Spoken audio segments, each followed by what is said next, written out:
And I have said, I want to change this country spectacularly in 3 years. So I don't have 10 years. I don't have 5 years. I don't have 6 months to decide whether or not and go to court. No, I don't have that time. People, yourselves, need accommodation.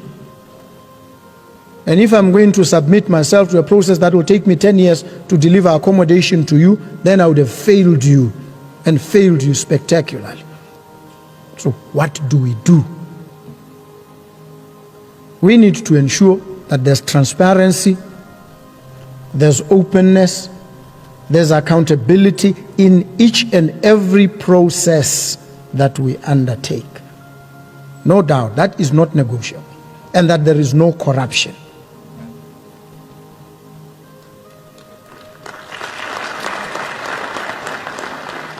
And so people say, when you acknowledge a failed system and you say, whatever we do, we must not do this one. He say he's trying to give tenders to his relatives. I want you to know my relatives. Just check, you'll know them. You need to know them so that you can track whether any one of my relatives has any tender. You need to ascertain, you need to be sure about these things. So that when these allegations are flung about, because one is seeking to move from an entrenched system of corruption to something that offers us some redemption, yet you are able to interrogate the allegations. And we must interrogate the allegations together. And so it's going to be very critical for us to find ways of moving away from this corrupt system and engaging in a different one that we can monitor and track, one that delivers results timelessly, within budget, no corruption. And so we need to look for the best practices. And that we will do. If there's anything that I'm not afraid to do, it is to take decisive measures, even in the face of opposition and hostility. If it has to be done, it is good for the country, it is good for the people, I will do it. Make no mistake about it. I declare this, and I declare it publicly, so that it is known, so that when you gauge and you assess, you understand how I approach these matters. And with me, I'm always open to engagement. You disagree with me? Let's talk. You tell me, I think you're getting it wrong here. And I'll listen to you. And if I realize you are correct, I will say it to you, but not just to you. I'll also say it publicly. I've been advised by my friend or my colleague that this approach is wrong. I have reassessed. I have come to the conclusion that it is actually wrong, and we self-correct. That's how you operate. Because we're all frail and fallible. This is the concept of bofokoti. This is what it means. When you say that, it means you appreciate your own frailties, your own brokenness. You're broken and fissured yourself.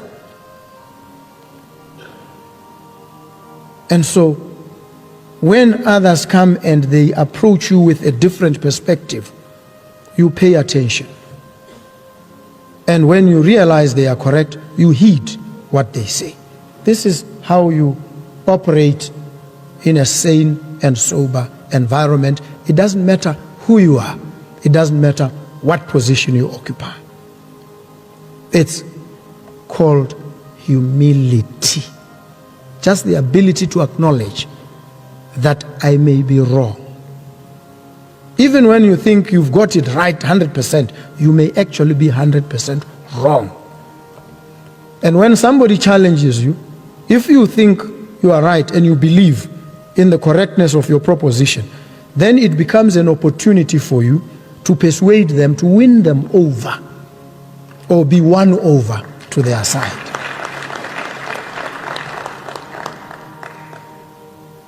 And so I don't understand why sometimes there's conflict. When we engage on any issue, and you know, you assess. That's why you do recon. You collect data. You assess it critically. You examine it from different perspectives. And then you take a decision. But if you go out there, rumor and gossip gets people so excited.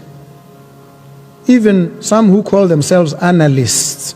You look at what they're trying to say, there's no analysis. But you, by virtue of your profession, your training, are analysts, because you deal only in facts. And you take decisions based on accurate information, not speculation, not rumor, not gossip, not pettiness, not frivolity, not absurdity.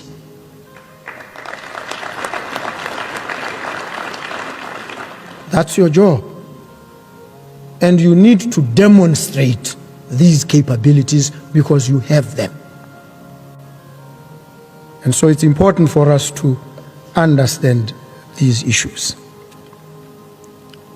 And I commit here and now, and going forward, to working with you to build the Botswana Defense Force so that it truly provides for security, accountability, and meritocracy. That your actions on and off duty reflect our respect for human rights and the rule of law. Let us build a force, a defense force, that is not only formidable in capability, but one that is also exemplary in character.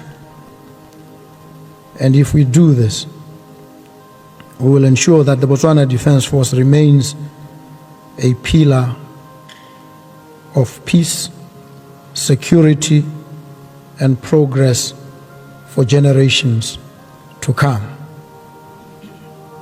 I also would like to urge, there are many programs that we are trying to develop on the trot.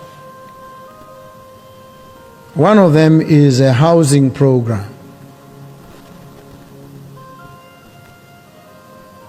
called Bonno Housing Scheme. The bold ambition of this program is to ensure home ownership.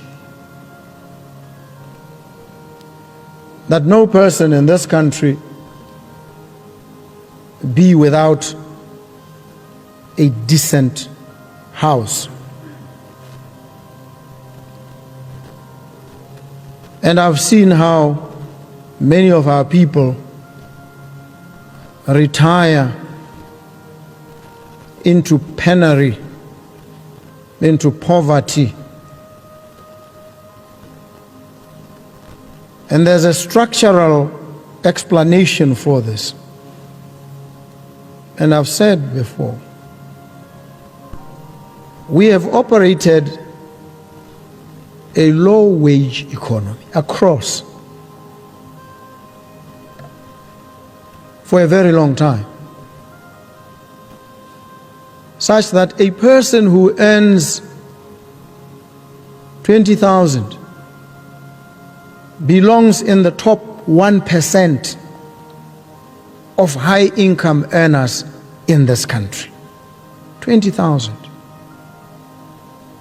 And so you can imagine, if you slide all the way down, what it means for the everyday experience of our people. This should be a source of grave concern for all of us, especially for government. We need to be very concerned about this. And so when we complain, with good reason, we need to understand that we are dealing with a structural problem. And so we must face up to it and address it structurally. So this housing scheme is an attempt to place immovable property in the hands of citizens, as many of them as we possibly can. And the ambition is to build 100,000 of these houses in the next 3 years. I've said 3. The minister says he wants to do it in 2 years. And so this program is being rolled out in every constituency. The minimum is 1,000 houses. And so wherever you come from, you are entitled, if you have a piece of land that you've not been able to develop because of the challenges that we all face, you now can, for a very reasonable amount per month, at least put up some decent shelter.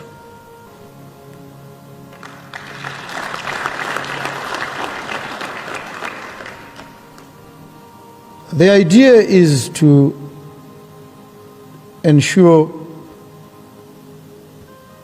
our citizens have decent accommodation. But we'll also engage in other programs that seek to deliberately transfer wealth, claw it back from where it is, and place it in the hands of the most ordinary of our citizens. It is an obligation. Government has to do this if it is a government of the people, for them and by them.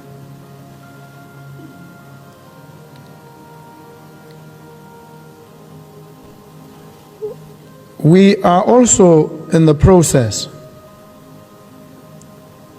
of finalizing the development of a comprehensive national security strategy for this country in order to enhance our security ecosystem. This strategy will provide us with a framework to respond to both external and internal threats,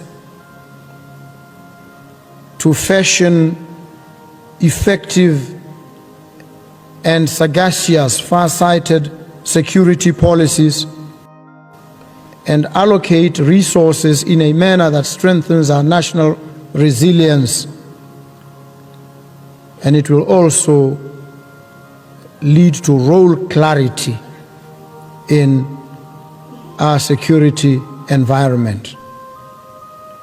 And so I call upon all of you, as the custodians of our peace and stability, to provide your insights, your experience and your wisdom in order to shape this strategy and ensure that it reflects our national values, responds to emerging security challenges, and that it upholds our sovereignty and our territorial integrity in this ever-changing security environment. I am aware that one of the most significant obstacles to developing an effective national security strategy is a lack of consensus, common ground and vision on our national security priorities. This has led to a national security strategy being reactive as opposed to being proactive. In some countries, and indeed maybe in ours as well, defense budgets have been drastically reduced to address other competing priorities and national requirements. But we must appreciate that if we go too far down that road, we stand to suffer immensely in times of need. And so we must position ourselves to be ever ready, properly resourced, having honed and refined our strategic capabilities. And so we must take our cue from what is happening in the region and understand that we must prepare ourselves well in advance, in anticipation, so that we do not wait for tragedy to befall us and then begin to prepare under pressure of calamity.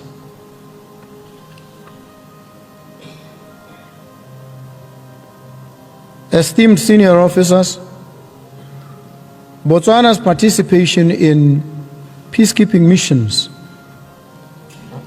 stands as an abiding testament to our unwavering commitment to regional stability, unity, and shared progress. Through these missions, we did not only help restore peace in conflict-affected areas, but we also strengthened bonds of friendship with our neighbors. We fostered mutual trust and regional interdependence.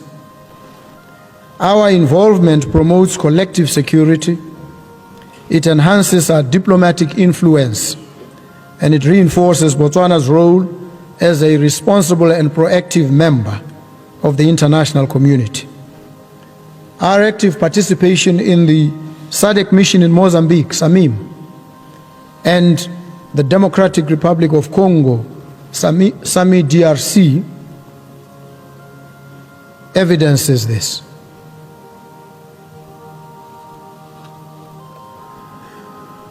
And we must applaud you and applaud through you ourselves as a country.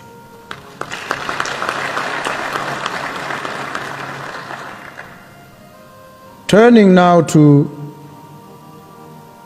people issues, the BDF has made significant strides in gender integration aimed at addressing issues of equality, equity, and inclusivity.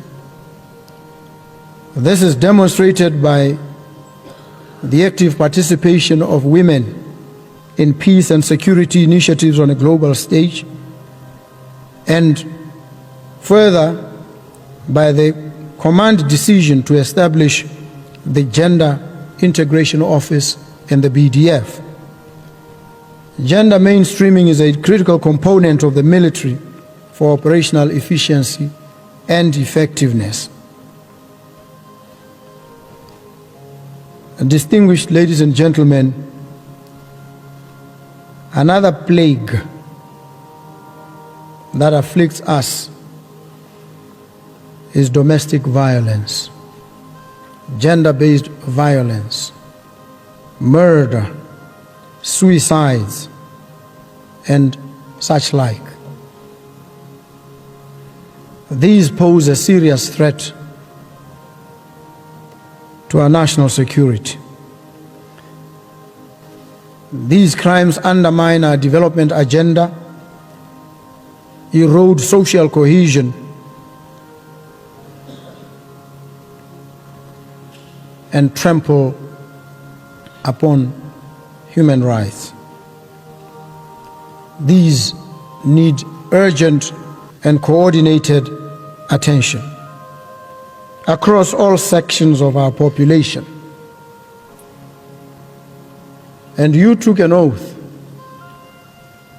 to defend, to protect. And this oath precludes, it prohibits you from becoming perpetrators of gender-based violence. You must display at all times the discipline, a kind of discipline that moderates your reaction to crisis and challenge, a kind of discipline that enables you to be an exemplar in society. Of course, you are human beings as well. Some of these challenges tax you emotionally and physically. But you are a different breed. You are a trained species of human being, steeped in certain values and a certain order of discipline that must enable you to step back, to reflect soberly and sensibly about some of these challenges, even when they affect you personally. And they affect all of us, by the way. Make no mistake about it. Well, none of us is immune. It is how we choose to react that sets us apart. And so you, in the disciplined forces, must be the ones that lead by example. And so we must all hold hands and protect, defend the country and society against gender-based violence.